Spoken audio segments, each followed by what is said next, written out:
Welcome to the Elevate Podcast, powered by Braden. This is your front row seat to the stories of local leaders, both nonprofit and for-profit, who are shaping our community. Every episode brings you leadership insights, lessons from challenges, and practical strategies you can use today. And yes, we'll keep it real and have some fun along the way. If you're ready to elevate your leadership, hit subscribe and follow us on LinkedIn for updates and behind-the-scenes content. Now, let's dive in. Hey everybody, Jason Alm here with the Elevate Powered by Braden podcast. I couldn't be more excited. We did an episode last week with Eric Braden. Talked for a few minutes. We didn't do a full episode. We didn't deep dive into everything in story, but I'm super excited. It'll be the first one that we get out after the new year of 2026. Hard to believe it's going to be 2026. But on this particular episode with me, I have got one of my friends, Randie Dial. And Randie, welcome to the show. So good to have you on the show. Awesome, man. Glad to be here. So Randie, tell us who you with, who are you working with today? So I'm with CLA, and I've been with CLA for almost 29 years now. Hard to believe. A guy like you looks like he's about 25. I've been there 29 years. I don't feel like I'm 25. Well, awesome. Well, welcome to the show. So Randie, let's kind of get started and let's go, maybe back to the beginning. So where are you from, Randie, originally? I'm from Frankfort, Indiana, Clinton County, west side of the state. Okay. So which high school did you end up going to then? Clinton Prairie High School. I was a fighting gopher. A fighty. But I guess I don't even know. I'm a Northeast Indiana boy. So whereabouts in the state is that? So 30 miles south of Lafayette. 30 miles. Purdue. Okay, Purdue area. Okay, I gotcha. Yep. For some reason, I was thinking you were a Lebanon guy, so not originally from Lebanon? Raised my family in Lebanon. Okay, so family was in the Through high school in the Frankfort area. All right, so going to high school, sports activities, what were you doing? 3-sport athlete, cross country, basketball, baseball. Basketball was my passion from the time I could walk. I guess always a big basketball player. Top 10 in the class in grades. I mean, just was, I think, one of those just well-rounded high school students and high school athletes. Okay, gotcha. So 4 years, 3-sport athlete, going to school, smaller school. 68 in my graduating class. 68 in your graduating class. All right, so family-wise, were you the youngest, oldest? Where'd you fall in the family? Only boy, middle child. Only boy, middle child. Okay. All right, so going through high school, you said top 10 in the class. Finishing up school, right, and finishing up high school, where did you think you were going to go? What did the next 4 years look like after high school? Yeah, it was interesting. I really wasn't thinking career at all. I was still sports minded. So I actually was a decent enough high school basketball player that I was recruited by Division II and III colleges. Okay. I eventually landed in Olivet, Michigan, and played for the Fighting Comets of Olivet College my freshman year. Had a great basketball season up there, but felt kind of lost on where I was going. Didn't really have a career-minded personality. Again, went there to play basketball. Sure. Got in a little bit of trouble as a really good high school kid that once you get away from the discipline and get around kids that aren't as disciplined. Okay. Learned some lessons my freshman year of college and came home that summer and did some growing up and had some pretty tough conversations, mainly with my mom. Okay. I think my dad really wanted me to keep playing that basketball, but I knew if I kept on that journey, it probably wasn't going to end well. And so that's where I made the decision to transfer to Ball State and gonna kind of focus on education and career at that point. So interesting, coming out of high school, focused on playing basketball. What were you originally studying in college? What was that first year? Teaching. Teaching. Yeah. So you thought about so what was the career going to look like? Because you played 4 years of school and played through college. What were you thinking you were going to come out and do? Well, again, I went to a small high school. There were no business classes back then in a small high school. And so your mentors were your coaches and teachers. And so I was going to be a math teacher and a coach. Oh, okay. That's who my proteges and mentors were. So that's what I was going to be. And through my sophomore year at Ball State, that is really where I was heading until I found accounting. And it was just by pure luck. So you're going for school. You end up transferring to Ball State. Why go to Ball State? What was followed my girlfriend, now my wife. Okay. There's always a girl in the story. Okay, all right. So you followed your girlfriend. Was she high school? High school sweetheart. Okay, so high school sweetheart. So she had gone to Ball State. Yes. You'd gone somewhere else. Now you're going to go to Ball State, follow her. That's right. But originally, Ball State, you were still going the path of education. That's right. Okay, so how did you stumble into business and different things on that? I get this question a lot. So I loved math. And so I just mentioned I got in a lot of trouble my first year of college. My grades were not good. Okay. So at Ball State, I knew I had to get A's and get that GPA up. And so I looked all through the classes for electives that were all about numbers. I found Introduction to Accounting. It sounded easy. I needed A's. I took the class. And I got noticed by this professor. And he took interest in me and kind of built me up and said, I'm really good at it. And hey, you seem real engaged. You ever thought about accounting? I frankly had no idea it was a career. I was not from a business family. So I just got lucky. Someone leaned into me and I listened and off I went. So that's always an interesting thing, right? There's a turning point in your career trajectory. So coming out of a small school, not from a business family, a teacher noticed you, right? And so what did that mentorship look like? How did they come alongside you to kind of guide you for those next 3 years? Yeah, it started off as just a friendly after-class conversation. He kept me after and just started asking, hey, you're in a fairly fundamental accounting class, but you're a sophomore. That's pretty unusual. Started asking me what I'm majoring in, just kind of getting to know, and then just simply asked, if you want to know more, let's talk. And I think he saw something in me that maybe I just had never really thought about from a business perspective. And from then on, we just met. I took him up on his offer and he just showed me a path and what you could be as a CPA and what the whole accounting profession. I had no idea. Nope. So, and when I go back to Ball State and talk to kids now, I tell them you need to talk to your professors. Today's world, a lot of them are on their phones. They're not using that relationship. These professors can change your life. They did me. It's interesting, and I want to talk more about that transition. You leaving college back when you did and how kids are leaving college today. So with that conversation and working with your professor, was it just 3 years then at Ball State before you finished up? Yes, because I took summer school. Okay, I really accelerated because I had credits to catch up on and years from a new major. But yes, I was done within 4 years. Okay, so at that time, leaving college, going on to do what's next, what did that look like for you back then? How did that go? Yeah, I would say back then, you hoped to find an internship that could leap you into your career. I was lucky enough to find one back at that time. Today, it's almost mandatory in our profession that you have one, if not two, internships. So back then, most kids would graduate and just start looking for jobs, go to career fairs, do interviewing.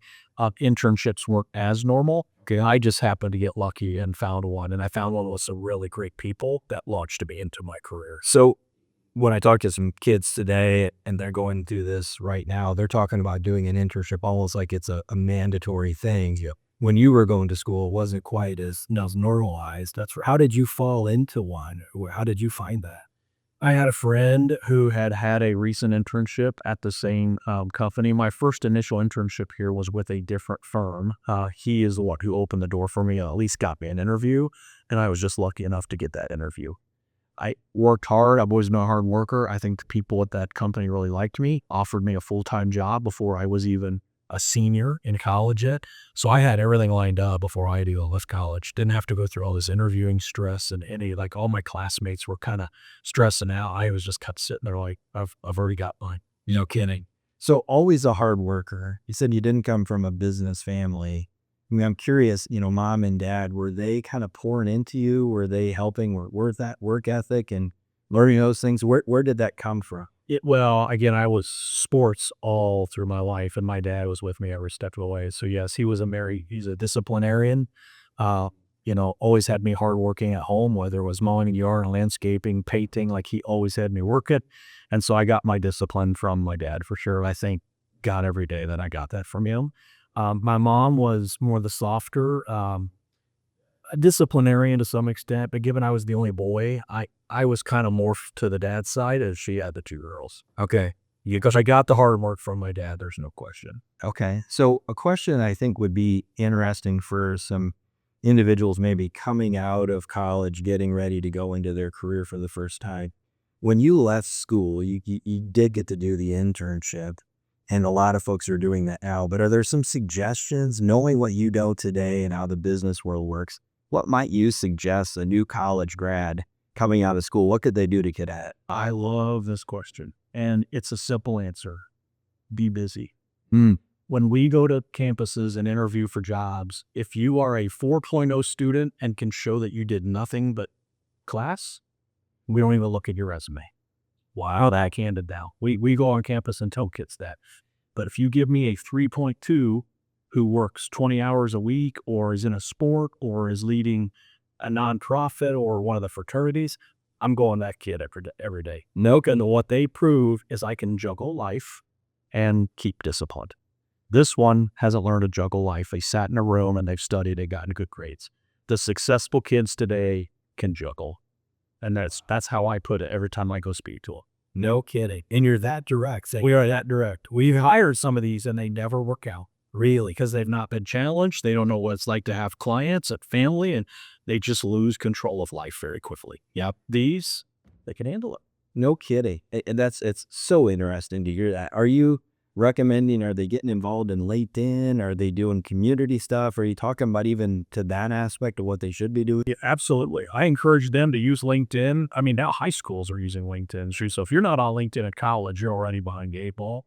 LinkedIn, they should be connecting with alumni of their university. They should be connecting with, for people, the alumni's friends and network. Like they should already have a rolling network by the time you're in college.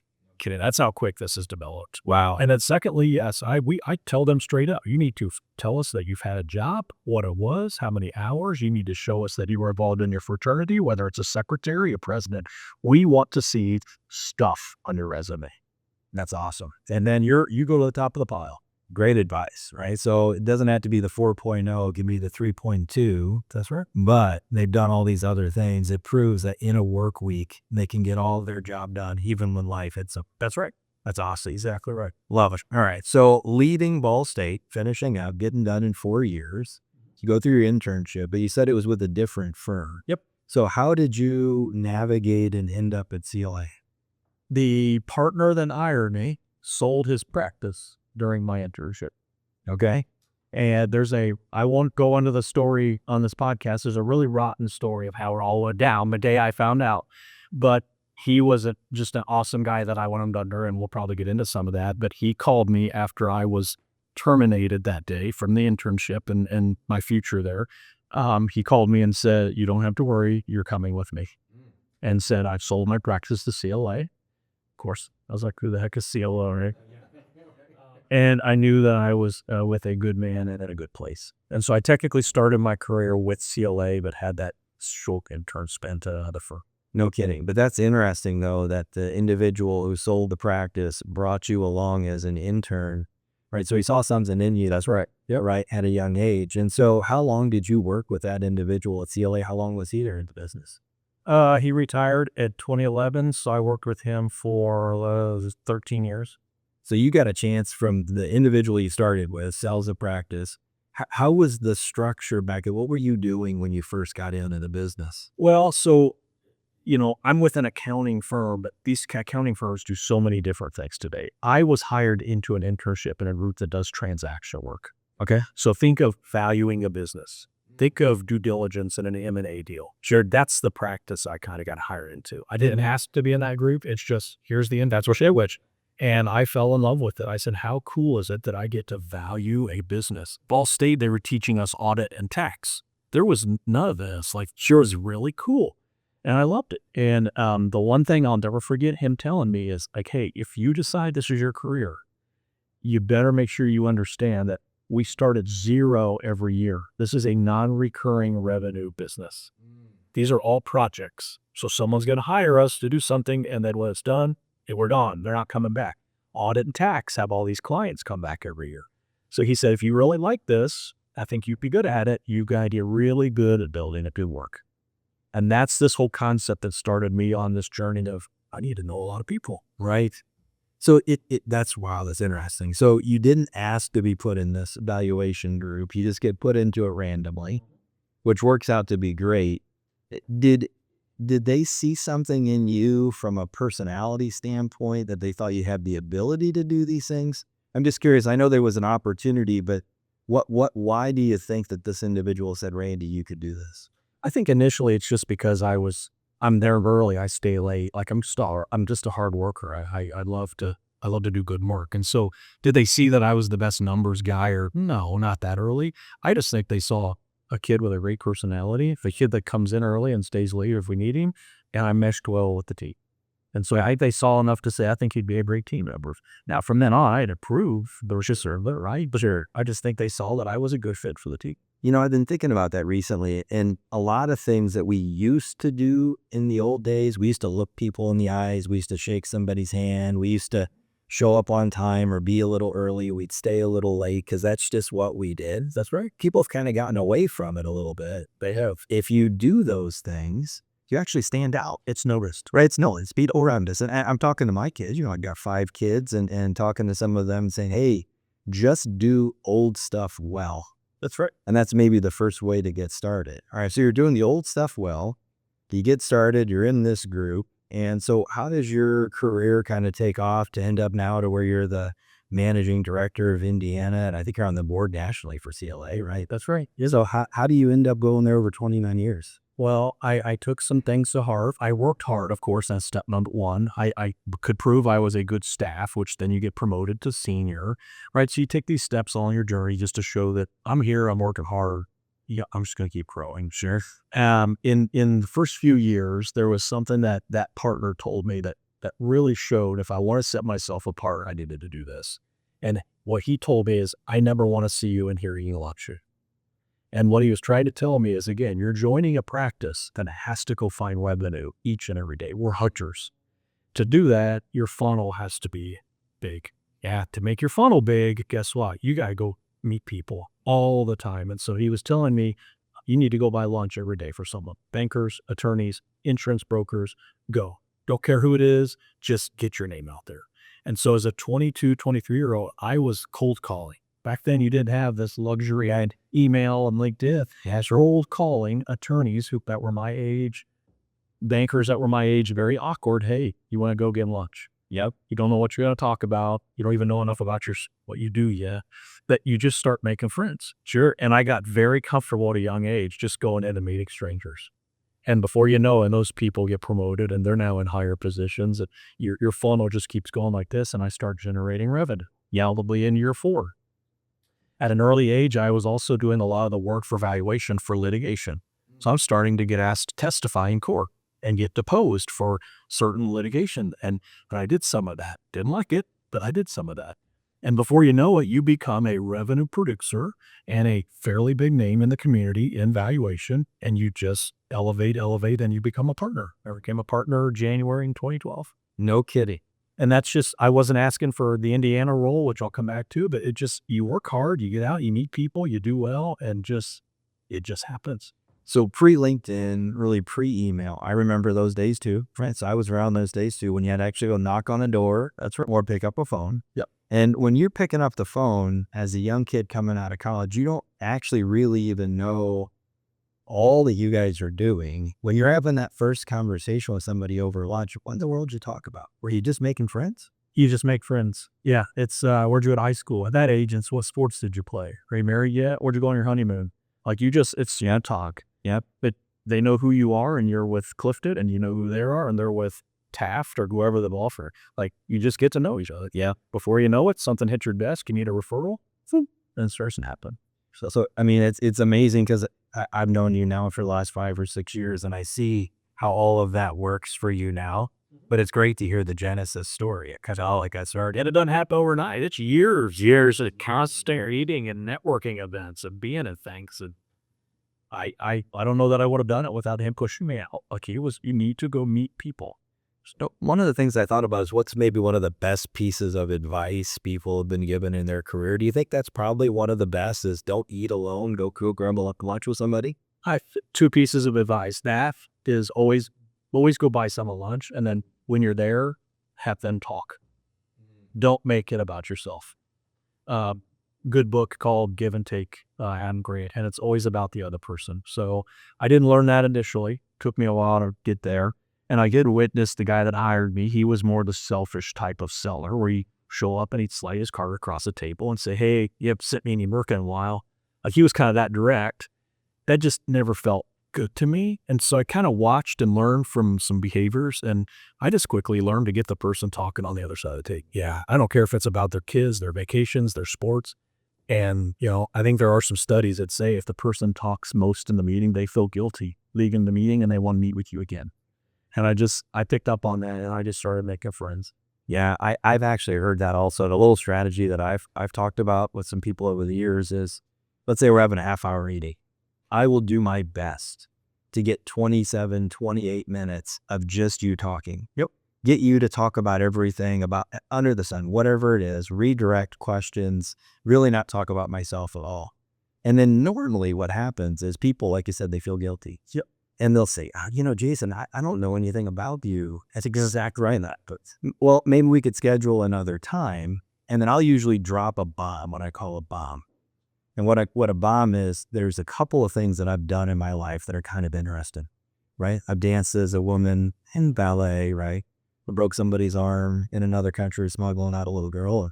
I've jumped over a lady in a wheelchair while I was dressed as Jesus wearing a loincloth, right? So when you say those things, they're all true. They make people laugh. Right. It's extremely memorable. And at the end of oh man, I know we're going to talk about, you're going to go. And well, next time we get together, I'll share one of those stories. Yep.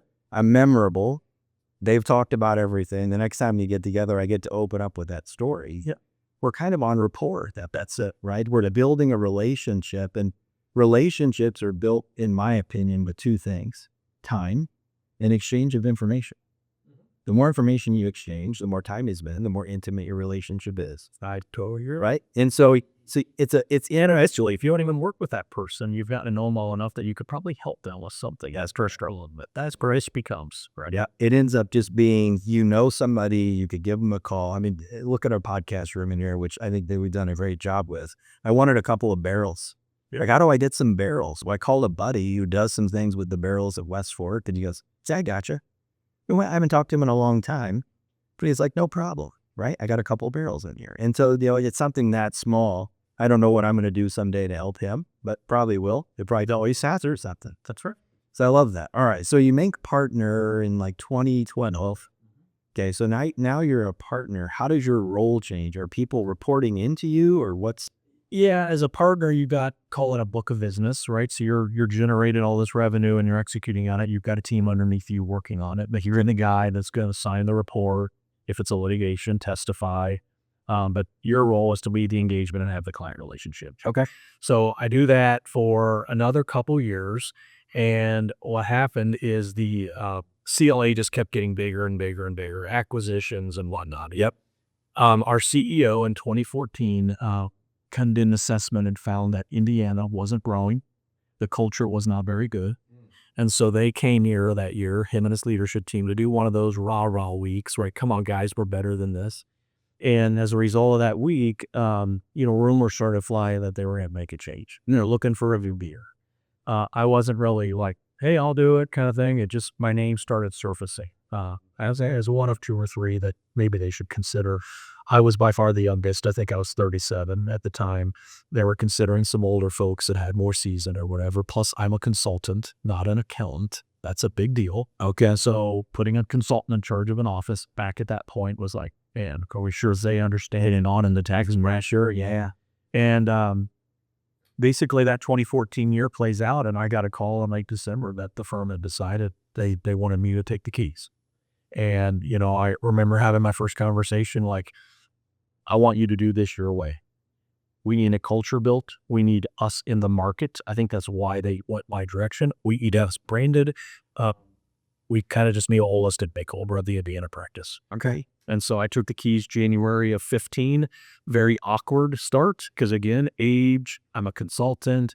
Very awkward year to feel out. Am I the new leader of a lot of these people that I don't even know what they do on a daily? Sure. Yeah. And so I had to spend the first year just really doing what you and I just talked about, getting to know the team, making sure they looked me in the eye and said, I want to win.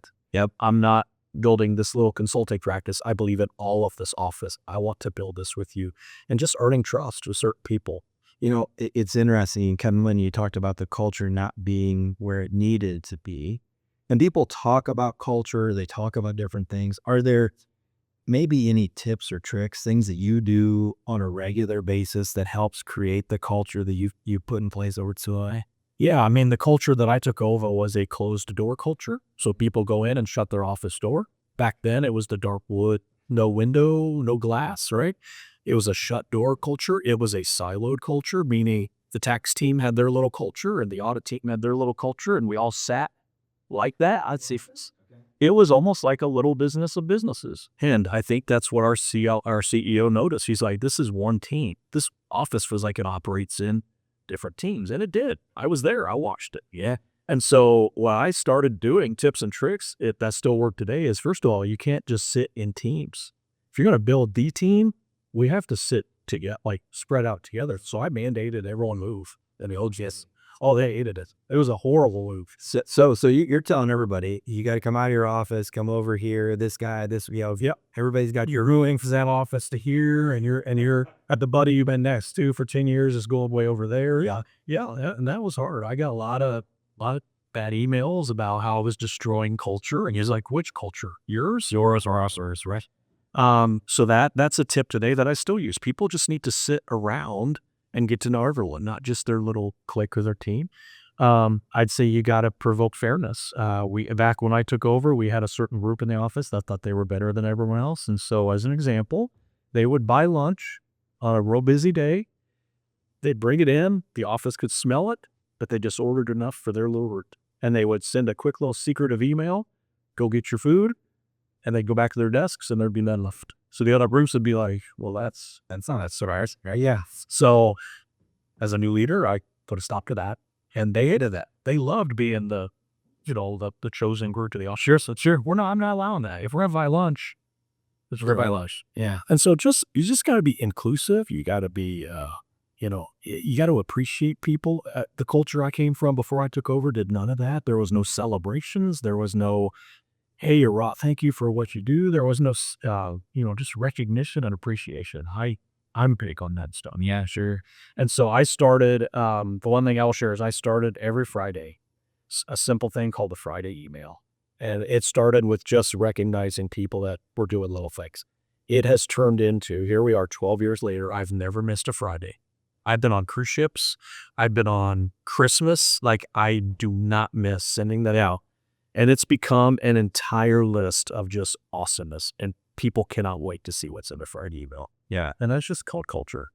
Yeah. It just to be recognized. People want to be known. They want people to know that they've done well. They don't necessarily want to go beat their own drum. That's right. But when their boss does that, that's awesome. They'll run through walls for. Heck yeah. That's awesome. All right. So as you guys have grown, and obviously I feel like I see you and I see CLA everywhere, by the way, just without a football game on Sunday. I snapped a picture for you.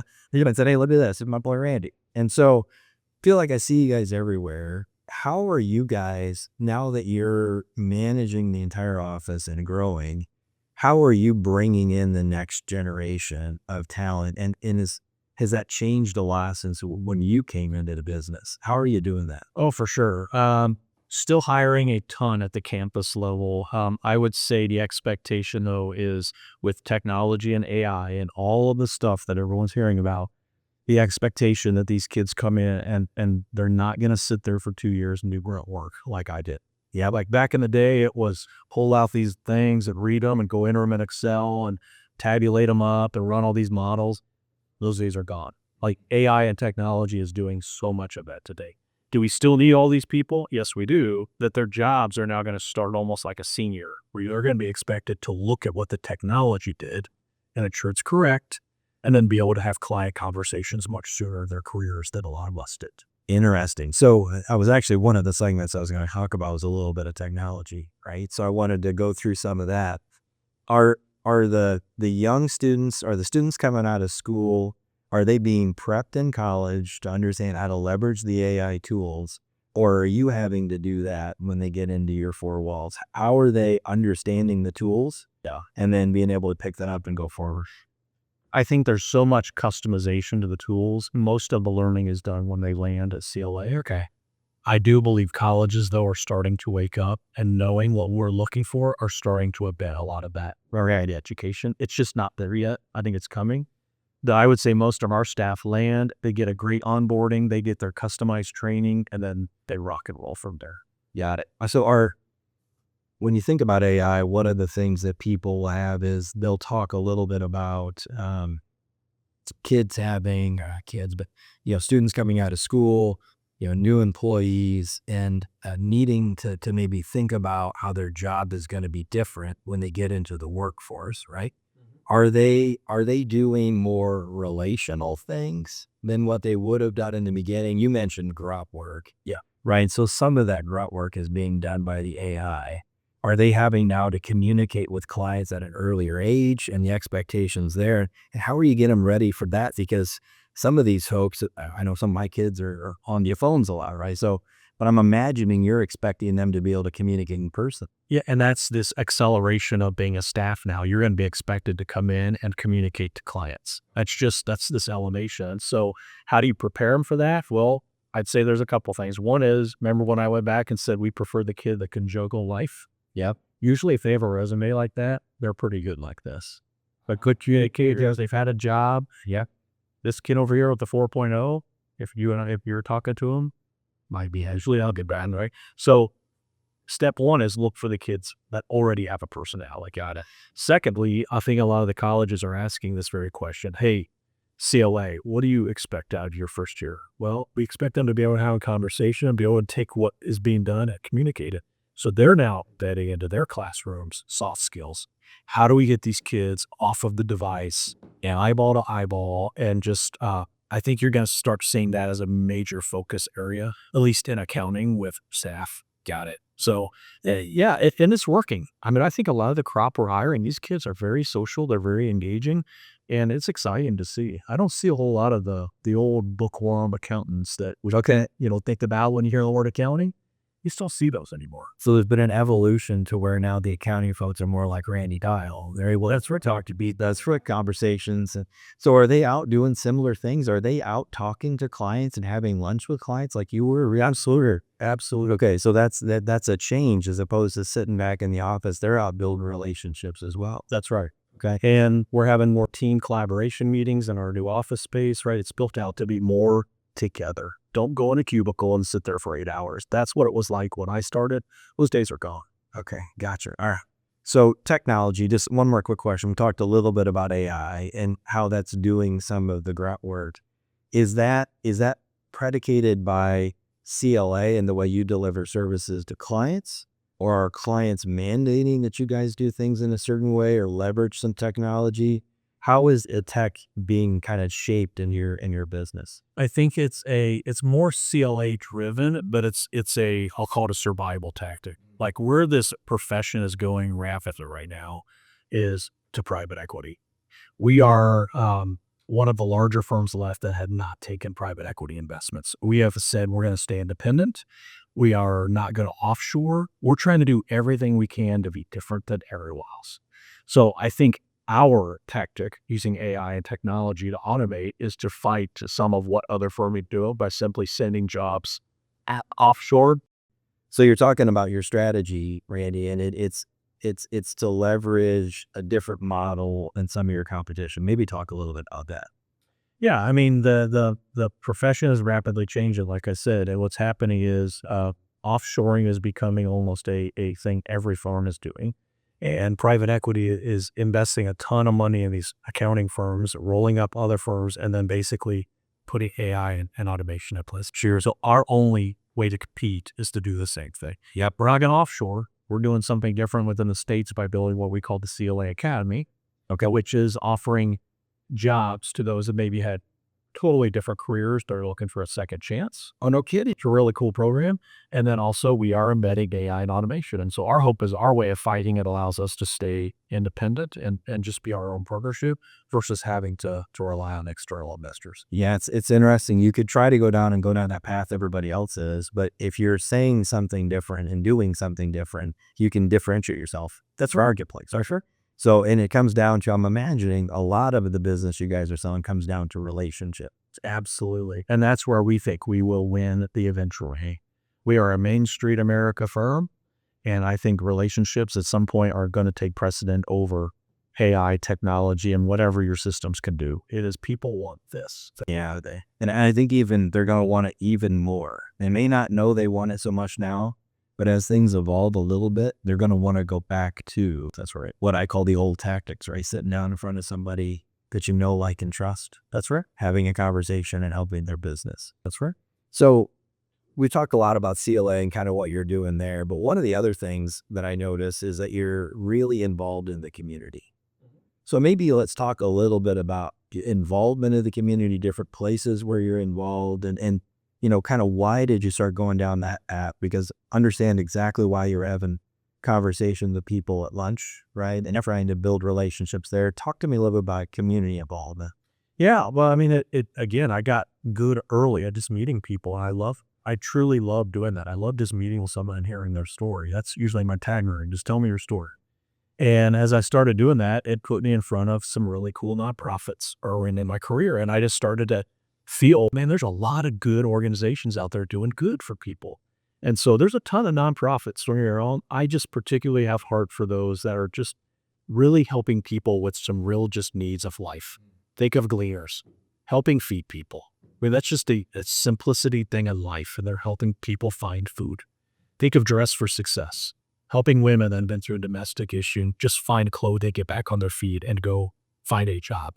Just helping people with such simple things, but yet these organizations need funding, they need help, and they need, community involvement. And I just started learning that young. And I can't get involved in all of them, but I've tried to help as many as I can. And back in the day, that's why you and I started Synergize. That's right. That's what it was all about. Yep. Yeah, we started doing a lot of work there. And it's interesting you mentioned Gleaners and helping people with food. It is just that simple. If you could take care of the basic portion, right? If they're not hungry, they could be a better worker. They could be a better student, right? They're not worrying about whatever falls on those that are bare. That's right. And so it goes all through those things. Love Gleaners, Dress for Success, wonderful, pretty rare. And so supporting those nonprofits, and I think you're maybe on the board of a nonprofit too, is that right? Yes, and now that I'm going to be rolling off CLA's board, you did ask me that earlier. I just finished my 6th year on CLA's board, and that's a big lift, so it prevented me from being involved more than I wanted to. Sure. So I'll probably help and join a few other boards. But yes, I am actually leading the board at a place called KIP Indiana right now, down at the Martindale Brightwood neighborhood. It's a charter school network of K through 12. Unbelievable leadership at the school, just leaning in and doing their very best to help kids just get a great education and a good start to life. Sure. It's awesome. I love the community involvement and all the things that you're doing across the board there. So maybe just a little conversation around what are some of the things that you think have been unique in your career that would be interesting for somebody to hear, or a couple of tips that might be something that someone could listen to and go, yeah, that's something I could apply and maybe start doing today. Well, I mean, I just don't, you said it earlier, people are doing this too much, man.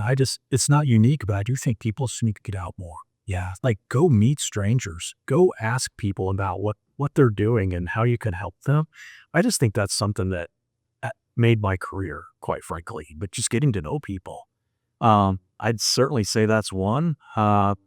Meek, being on a board. I mean, all these boards are screaming for people right now. Yeah, they are. And if you're listening and you're interested, reach out. I know a lot of places looking for board members. So I would say that's something else unique. It's a fulfilling experience. You get to meet a lot of great people in the boardroom of these organizations. And man, just the heart you feel at home helping these organizations. It's real. That's fun. So Randie, just a few more rapid fire questions, but before we get there, family, right? So we talked about you and kind of your career, but wife, kids. Yep. Been married almost 29 years to my nice sweetheart. 3 kids, 26-year-old insurance agent, 24-year-old works at a autism center, and a 21-year-old junior at IU. Okay. And so IU obviously down there, but the other 2, are they around here? Whitestown and Lafayette. Okay, so we're lucky. We're all cousins. And Nest is still close by. That's awesome. And so just some few rapid fire questions. When you're not working, what's fun? What are you doing for fun around the city? Around the city. I was gonna say we're big cruisers. My wife and I, we love cruising. So it's a vacation type. We love cruising. We love hiking. any outdoorsy type stuff, that's who we are. Let's go down that a little bit though. So you like cruising. Where's some of the best places you've been to on a cruise? Bermuda is probably at the top of the list. Honduras was really cool. Jamaica, Haiti. We've been all over the Caribbean. Alaska was awesome at the top of the list. How did you guys, we've started that? Was that your idea? Was it your wife's idea? Our honeymoon was a cruise, and then we went away from it because you have kids and, all that kind of stuff. And then, I don't know, a decade ago, we just went back on one and said, why are we doing this more? These are awesome. And there's just something about getting on a boat. Logistics are done. Yep. You don't have to worry about anything for 7 to 10 days, and you just float to new places every day. There's something about that I love. Maybe you sold me on a cruise. I'll talk to Kelly about that. That's fine. Right. Yeah. So big cruisers, hikers, outdoor stuff. Around the city, I love sports. So Colts, Pacers, Victory Field. I mean, I'm usually all that kind of stuff. Okay. Love sports stuff. Best restaurant where we guys go if we're going to have dinner out? I would have to say probably Ritz Chris. It's one of my favorites. Yeah, I always enjoy going in there with you. A lot of fun. There's a place up in Thorntown called Stookies. So we live up that way. So that's always a go-to for us. Yeah. Know that one. Okay. All right. So Stooky's up in Thorntown. That may be one not a lot of folks know about. And reading. Are you reading anything fun right now? Any books out there you recommend? And off and on, the best book I've ever read still to this day is Give and Take. I mentioned it earlier. But when I read that, it just clicked. Yeah. And it just kind of reiterated a lot of things that I had started to kind of do. But then, man, I just went full-fledged after that because it just proves the point. Lean in, and watch what happens. Gotcha. Well, closing thoughts. Anything you would leave, us today? Any thoughts you'd have for us as we get ready to close out? Man, just be a people person. Love on people, get to know people. I mean, you and I have known each other for a long time. That's what we do. And it's made our careers fruitful. It's helped a lot of people along the way. And I would just say, if you're listening out there and you don't feel like you're doing enough in that, just do more. Call us if you need our help to help you with that. We're happy to. I just think people need and actually want more of that. They just don't know how to do it. Yeah, it's awesome. Randie, your background is amazing. Kind of how you got into school, started out in basketball, playing sports, decided you needed to do something different, end up at Ball State. Love the fact that you chased a girl over there that ended up being your wife. Always a good story. Yeah. And then end up at CLA. You spent your whole career there, right? And so that's actually not something very common today either. So maybe just one quick thing. You did 29 years at CLA, is that right? Mm-hmm. And so that's interesting in itself that you've had so much fun doing different things at the same place. That's right. And so it's awesome. Terrific story. Thank you. Certainly appreciate your time and being on the show. Looking forward to connecting with you again after the new year. Thanks, Randie. Thank you.